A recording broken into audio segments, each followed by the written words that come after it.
Mais si on regarde maintenant le point de vue matériel, les équipements, on voit que les Israéliens ont fait des coordinations entre les Merkava, les Elat, les D9, on vient de l'évoquer à l'instant, également les Nammer.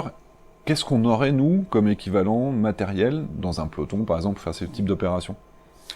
Donc on revient à ce dont on parlait, c'est vraiment la nécessité de descendre au plus bas échelon dans le détachement interarmes, dans le dialogue interarmes. Et donc la façon avec laquelle on s'organiserait, c'est que la saisie des zones d'approche, c'est plutôt un combat centralisé, commandé par l'unité organique. Dès qu'on va arriver, on va commencer à rentrer dans la ville, ça va être décentralisé, et là on aura ces détachements interarmes qui sont du niveau section, où on aura à la fois, par exemple, un char, une section d'infanterie, appuyé par des éléments du génie pour faire par exemple du bréchage, et ça peut être soit en utilisant des moyens de génie travaux, par exemple des bulldozers. La particularité avec l'armée israélienne, c'est qu'eux, ils ont des bulldozers qui sont peut-être un peu mieux protégés, qui sont plus protégés que les nôtres.